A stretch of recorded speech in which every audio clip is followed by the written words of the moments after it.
Cristo Jesus. Venho aqui gravar para vocês mais um vídeo aqui no meu canal da Bíblia, Ouvindo a Voz de Deus. No vídeo de hoje é a lição 13 da Escola Sabatina de Jovens, Lições de Fé e Liderança no livro de Josué. É a última lição, a lição 13, que tem como tema Justiça e Misericórdia. Mas antes de eu falar desse tema, eu preciso da ajuda de vocês para se inscreverem no meu canal da Bíblia, Ouvindo a Voz de Deus, deixar o seu like, ativar o sininho das notificações para receberem meu vídeo e compartilhar meu vídeo para o maior número de pessoas o conteúdo do meu canal. Eu preciso da ajuda de vocês. Antes de nós iniciarmos a lição, vamos orar pedindo a sabedoria de Deus. Querido Deus e Pai, nos dê sabedoria para nós entendermos a lição da Escola Sabatina. Que Teu Espírito Santo nos ilumine, Pai. É isso que eu lhe peço e lhe agradeço em nome de Jesus. Amém. Aí, como vocês estão vendo aí, a parte de domingo, que tem como tema o soberano do universo. Aí estão as tirinhas.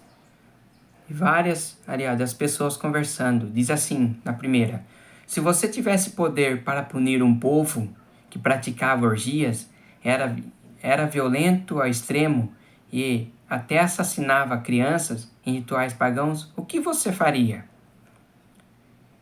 Eu os destruiria, e se não fizesse isso, minha bondade e meu senso de justiça estariam em jogo. É exatamente isso o que lemos no livro de Josué. Vamos aqui para a parte do contexto da história. A conquista de Canaã, descrita no livro de Josué, é um dos temas mais usados por críticos do cristianismo. Alguns ateus ocorrem a essas histórias para retratar Deus como irado, vingativo, quase como um monstro sanguinário. Mas quando observamos com atenção, percebemos que o juízo e a destruição localizados no livro de Josué são apenas um retrato menor, algo muito maior, global e cósmico. O juízo final amplamente anunciado no próprio Novo Testamento, que está lá em 2 Tessalonicenses, capítulo 1, verso do 8 a 10. Como vimos na primeira semana desse estudo, Josué e seu exército foram instrumentos de um juízo já decretado por Deus contra os cananeus, por causa de suas práticas extremamente perversas. Mas é importante lembrar que essas guerras aconteceram num contexto muito específico, um período teocrático em que Deus falava diretamente com líderes escolhidos por ele, como Moisés e depois Josué. Desde então, Deus nunca mais estabeleceu um governo terreno sob seu controle direto, e nada mais perigoso do que governos humanos tentando assumir poderes que pertencem apenas a Deus. Teria sido impensável que Moisés ou Josué inventassem uma falsa teocracia para justificar interesses próprios. A nação de Israel reconhecida aquela teocracia porque tinha testemunhado Deus se manifestando no Monte Sinai e depois escolhendo Josué como sucessor de Moisés. Por outro lado, é extremamente perigoso quando pessoas ambiciosas fingem falar em nome de Deus para alcançar seus próprios objetivos. Quem crê que Deus é o soberano do universo e o juiz de toda a terra precisa responder a uma pergunta séria: será que confiamos que Ele é justo? Com todos que usa seu poder com sabedoria e misericórdia, mesmo quando executa juízo como contra os cananeus, Deus busca aqueles que estão dispostos a receber sua graça. Nas lições 1, 7 e 8, vimos exemplos claros disso. Deus salvou Raabe e sua família e acolheu os gibeonitas. Muita gente se incomoda com o fato de que o juízo divino também atingiu pessoas que pareciam inocentes, mas o juízo de Deus são precisos, cirúrgicos. Ele sempre preserva aqueles que podem ser salvos. Os julgamentos imparciais de Deus, a parte de segunda-feira. O profeta Ezequiel foi chamado por Deus numa época em que o Senhor enviou espada, fome e peste contra seu próprio povo. O motivo? Eles haviam quebrado a aliança e praticado inúmeras abominações, adorando ídolos, que está lá em Ezequiel, capítulo 6, verso 11 e 12. A adoração incluía práticas tão perversas quanto a dos cananeus, como imoralidade sexual e até sacrifício de crianças no fogo. Olha o que acontecia lá, sacrificavam até crianças a esses deuses pagãos. Que está lá em Ezequiel 23, verso 37. Para piorar, continuavam frequentando o santuário e guardando o sábado, enquanto praticavam todo tipo de maldade. A corrupção havia chegado a um ponto em que Deus não mais podia se calar, exatamente como aconteceu com os cananeus nos dias de Josué. Mesmo assim, nem todos se afastaram. Deus preservou um remanescente fiel em Judá. Ezequiel foi um deles. Sobreviveu à destruição e foi levado cativo para a Babilônia. Foi lá que escreveu sobre o juízo e a misericórdia de Deus e sobre o compromisso do Senhor com a justiça e a imparcialidade. Então Deus preservou um remanescente. Quem foi? Ezequiel. Ezequiel mostrou que Deus responsabiliza até os justos quando se desviam, com a mesma certeza com que perdoa os ímpios que se arrependem. Em Ezequiel 31:11, o profeta revela a dor do coração de Deus. Leia o texto em sua Bíblia. Deus adia o juízo quanto pode. Ele busca todas as oportunidades para mostrar misericórdia. Implora repetidas vezes para que os pecadores mudem de vida. É isso que Deus quer. Os pecadores mudem de vida, porque quer salvá-los. Deus quer te salvar. Seus juízos nunca são sinal de frieza ou indiferença. Pelo contrário, é justamente porque ele se importa que às vezes precisa intervir quando o pecado chega a um ponto crítico. Então nós vimos que o pecado chegou crítico em Israel. Eles estavam adorando ídolos, sacrificando crianças. E Deus precisou mostrar sua ira para o povo se arrepender. Deus quer que as pessoas se arrependam, se voltem para Ele, se convertam dos seus maus caminhos. Mesmo depois de anunciar o juízo, Deus ainda está disposto a perdoar e mudar a sentença. Assim que alguém se arrepende, que está lá em Ezequiel 33, verso do 14 a 16, seja com os cananeus, com Israel conosco. Deus aqui, Ele é paciente com vocês, não querendo que ninguém pereça, mas todos que cheguem ao arrependimento. Vocês estão entendendo esse verso? Que todos cheguem ao arrependimento, se volte para Deus. Deus não tem prazer na morte de ninguém. Ele quer que todo mundo se converta dos seus maus caminhos. Deus faz tudo que está ao seu alcance para salvar. Ele ama cada um dos seus filhos e quer todos com eles. Deus quer todos com eles. Deus ama todos os seus filhos. Olha como Deus é misericordioso. Olha aí o amor de Deus.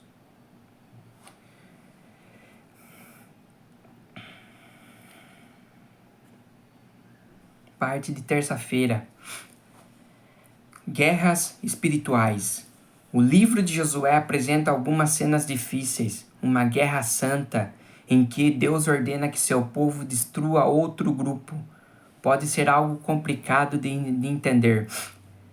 Mas é importante lembrar que essas guerras do Antigo Testamento faziam parte de um conflito muito maior, a luta cósmica entre o bem e o mal. Em Êxodo 12, verso 12, mostra que as pragas que caíram sobre o Egito foram juízos contra os deuses egípcios e não principalmente contra o povo. A religião do Egito havia produzido uma sociedade extremamente corrompida e imoral.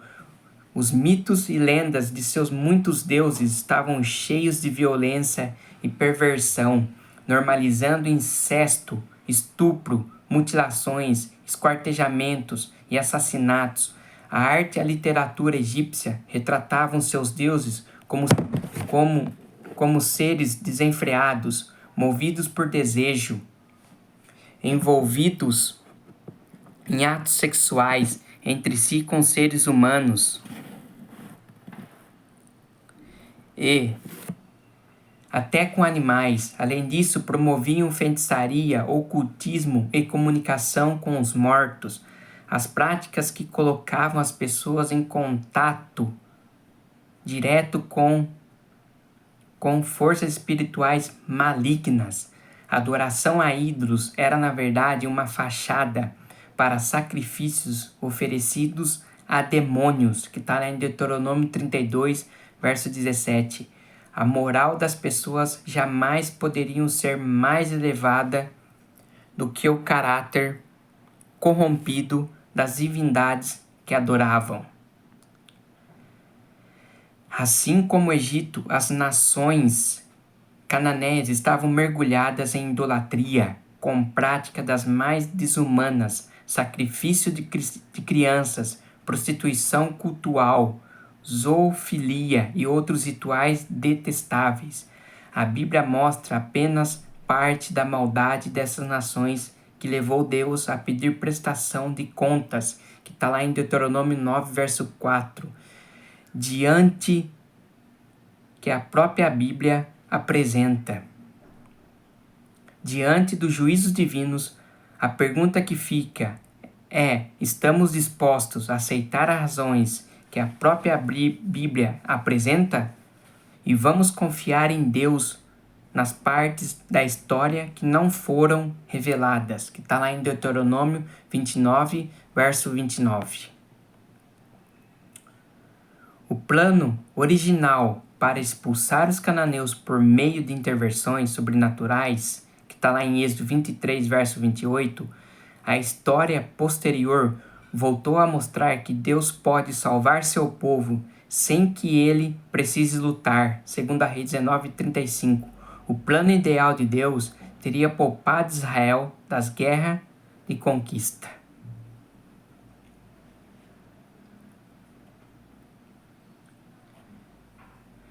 Parte de quarta-feira, momento hipertexto.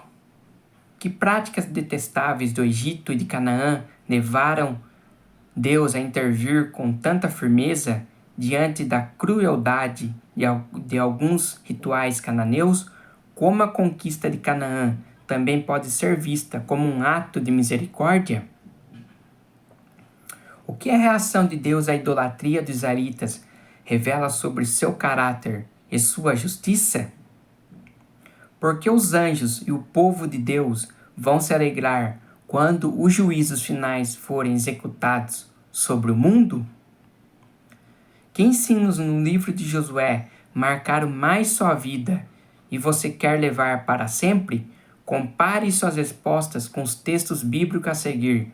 O que estas passagens revelam sobre os pecados de Israel e a resposta de Deus? Aí estão os textos que vocês possam ler para ver o que Deus faz com os pecados. O que Deus fez com os pecados de Israel? Qual foi a resposta de Deus? Sabemos aqui que Deus abomina o pecado. Deus ama a todas as pessoas, mas Deus abomina o pecado. Deus quer que a pessoa deixe o pecado, se converta e se entregue a Ele. É isso que Deus quer de nós. Parte de quinta-feira: guerreiro, juiz e rei. O julgamento descrito no livro de Josué aponta para o juízo final, quando Cristo voltará como o Rei dos Reis, aquele que julga e combate com a justiça, que está na Apocalipse 19, verso 11. Ele liderará os exércitos celestiais contra os reis da terra e seus exércitos. E nesse confronto decisivo, todos verão Jesus triunfar de forma absoluta. O universo inteiro reconhecerá que ele é o vencedor supremo. Como guerreiro corajoso e líder fiel, Josué representava de forma simbólica aquele que Cristo viria a ser. Depois de anos vagando pelo deserto, Josué conduziu Israel até a terra prometida, onde finalmente encontraram descanso e um lar de verdade. Do mesmo modo, após nossa longa jornada neste mundo, Jesus nos guiará a Canaã celestial, um lugar de paz completa, onde não haverá mais dor, medo, nem incerteza sobre o futuro. Estaremos seguros vivendo para sempre na presença de Deus, e todos que aceitarem a misericórdia divina serão bem-vindos, até mesmo aqueles que pareceram improváveis, como Raabe e os gibeonitas. Deus, presta atenção aqui, Deus não exclui ninguém arbitrariamente.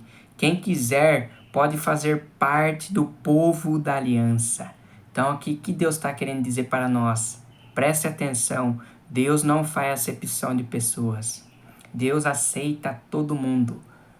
Eu canso de repetir, mas Ele quer arrependimento, que as pessoas deixem o pecado, deixe de praticar aquilo que abomina a Deus. Deixe o pecado, se converta. Na Canaã celestial não vai ter coisa impura. As pessoas que querem entrar na Canaã celestial têm que ser puras, se arrepender dos seus pecados e se entregar a Jesus hoje, aceitar como seu Salvador hoje, não é amanhã, é hoje. Raabe aceitou, os gibeonitas aceitaram. Presta atenção, no céu, quando olharmos para trás e entendermos com mais profundidade a história e os julgamentos de Deus, vamos reconhecer que todos os seus planos e atos foram imparciais, que está lá em Apocalipse 15, verso 3, 16, verso 7, 19, verso 1 e 2. Tudo fará sentido. Veremos que os juízos de Deus foram totalmente íntegros e confiáveis. As perguntas que hoje parecem sem resposta terão explicação. A eternidade vai revelar o quadro completo da história desse mundo. Somente na eternidade nós vamos ficar sabendo disso. Somente na eternidade. Nós não sabemos como é a eternidade. Só saberemos quando estivermos com Jesus. Jesus está voltando. Nós vemos aí muita coisa acontecendo nesse mundo. Vocês estão vendo. As profecias estão se cumprindo. Sexta-feira, lição, consenso. Quando aqueles que tinham sido o povo escolhido de Deus e que haviam presenciado tantas manifestações da sua grandeza e majestade, passavam a imitar os pecados das nações pagãs. Sua culpa se tornava ainda maior do que a dessas nações idólatras, justamente porque seus privilégios também eram muito maiores. Nenhuma das boas promessas feitas por Deus deixaria de se cumprir, desde que o povo obedecesse às condições estabelecidas para recebê-las. Se os anjos de Deus agiram junto ao exército de Israel para expulsar os habitantes de Canaã por causa de sua maldade, os hebreus também precisavam se manter afastados desses mesmos pecados. Eles deviam preservar um padrão elevado de pureza e santidade e demonstrar com palavras e atitudes que amavam, temiam e obedeciam ao grande governante do universo. Deus não pode aprovar o pecado nem proteger a iniquidade. Justiça e amor são os pilares do seu caráter. Mesmo quando pune os que transgridem sua lei, para que os outros aprendam a temê-lo. Ele sempre mistura o juízo com misericórdia. Deus separou a nação hebraica e a uniu a si mesmo para que fosse representante do seu caráter. Ele queria que fosse um farol para os povos ao redor, para que seu nome fosse glorificado e seu serviço exaltado. Por meio da comunhão com Deus, os israelitas seriam transformados, tornando-se participantes da natureza divina. Corações manchados pelo pecado seriam purificados e suas aspirações elevadas. Eles seriam um exemplo vivo de que pessoas comuns podem se tornar por meio de Jesus Cristo. Mas aqueles que Deus deseja exaltar e transformar, se escolher a transgressão, se escolher a transgressão, acabam se tornando completamente corrompidos e refletem um caráter do inimigo. A escolha sobre qual caminho seguir estava nas mãos deles. A história dos filhos de Israel foi registrada como advertência para nós. Estamos passando por um tempo de prova. Assim como eles passaram, podemos nos ligar a Deus, assim como eles foram convidados a fazer. Podemos ser fortalecidos no poder de Deus de Israel, se crermos na sua palavra e obedecemos como fizeram Caleb e Josué. Mas, se agirmos com dúvida, incredulidade e rebeldia, como a multidão que pereceu no deserto, seremos considerados indignos de herdar as mansões que Cristo foi preparar para nós. Está lá, Ellen White, Signs of the Times, 3 de março de 1881. Então, Ellen White escreveu isso. Isso é muito sério. Temos que ser como Caleb e Josué. Quem foram esses dois homens guerreiros? Eles foram homens de Deus, que acreditaram nas promessas de Deus, que abraçaram as promessas de Deus. Josué e Caleb. E a promessa que ainda não se cumpriu é a volta de Jesus. Ele vai voltar a esta terra para nos buscar. Pessoas fiéis, que aceitaram a Ele, que fizeram a sua vontade. Parte de sábado, o juiz que salva. Quem que é esse juiz que salva? É Jesus. Juiz que salva é Jesus. Jesus é o juiz que vai julgar este mundo. O julgamento pertence a Ele. Então ainda a porta da graça está aberta. Quando a porta da graça se fechar, quem foi salvo for. Quem não foi, não vai ser mais. Jesus conhece todos os corações. Jesus conhece seu coração. Ele sabe se o seu coração é bom ou não. Jesus conhece. Você pratica o pecado, você pode enganar a pessoa. Enganar sua mãe, seu pai, seu vizinho. Mas a Deus você não engana, porque Deus conhece você. Então tome cuidado. Lembre-se, Deus não tem prazer na morte de ninguém. Ele quer que todo mundo se arrependa e deixe seu pecado. Nós aprendemos muito com a lição da escola sabatina. Muito. Aprendemos muito com a Bíblia e com a lição da escola sabatina. Deus conversa com você através da sua palavra. É aí que nós ouvimos a voz de Deus. Aqui o verso diz assim: Eis a rocha, suas obras são perfeitas, porque todos os seus caminhos são juízo. Deus é fidelidade, nele não há injustiça. É justo e reto. Nós aprendemos que Deus não há injustiça. Deus, ele faz a justiça certa. A justiça de Deus é reta. A justiça de Deus não falha. Como diz aqui, você já se sentiu injustiçado alguma vez? Talvez na escola, no trabalho ou até dentro de casa, quando fez o certo, mas ninguém acreditou em você? Em momentos assim, bate uma sensação de revolta, impotência e um desejo profundo de que alguém veja a verdade e defenda você. Todos nós ansiamos por justiça, não só para ser defendidos quando estamos certos, mas também para que o mal não fique impune. É justamente nesse cenário que entra o nosso tema, o juiz que salva em um mundo cheio de julgamentos distorcidos e injustiças. A Bíblia apresenta um Deus que não apenas julga com perfeição, mas também salva aqueles que se colocam sob seu cuidado. Isso é pura verdade. Falar sobre justiça divina pode parecer desconfortável para alguns. Às vezes destacamos tanto o amor de Deus que acabamos esquecendo que justiça também é expressão do seu amor. A Bíblia mostra um Deus que é completamente justo e ao mesmo tempo cheio de graça e misericórdia. Em Josué, por exemplo, vemos juízo sobre cidades inteiras, mas também vemos a salvação de Raabe e dos gibeonitas. Deus nunca age por impulso ou com injustiça. Ele conhece os corações. Deus conhece seu coração.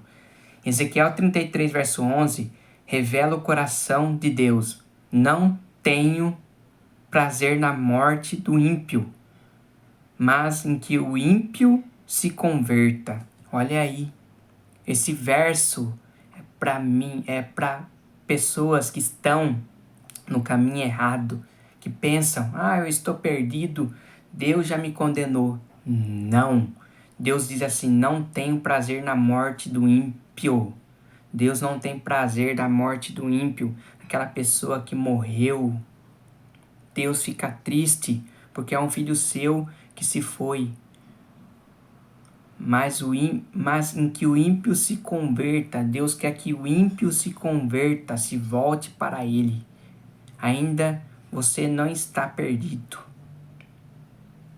Deus é misericordioso. Deus, Ele nos ama. Deus não faz acepção de pessoas.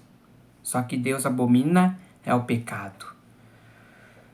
O juízo de Deus sempre vem acompanhado de um convite e mudança. Hoje vivemos em um mundo que desafia essa justiça, mas a promessa continua. Cristo voltará como juiz e rei. O seu julgamento será perfeito. A história da conquista de Canaã aponta para esse momento decisivo. Presta atenção nisso aqui. Confiar na justiça de Deus é reconhecer que Ele vê o que não vemos e age com equilíbrio entre juízo e salvação, mesmo quando não entendemos todos os seus caminhos, podemos confiar em seu caráter. Lembre-se, Deus não tem prazer na morte de ninguém. Eu quero fazer um apelo para você. Qual é seu pecado? Deus te ama.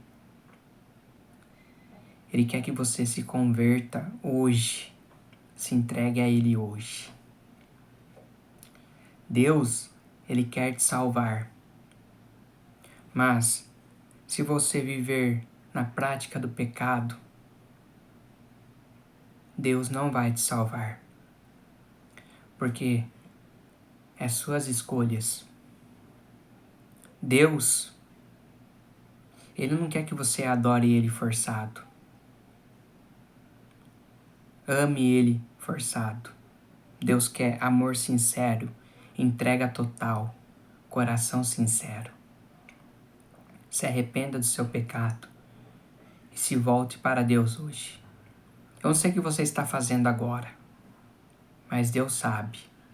Se você se arrepende, Deus, Ele te perdoa. Então essa foi a lição de jovens, a lição 13, a última lição, justiça e misericórdia.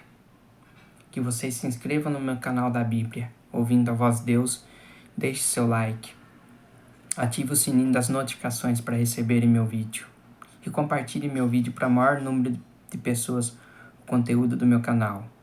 E até meu próximo vídeo. Tchau!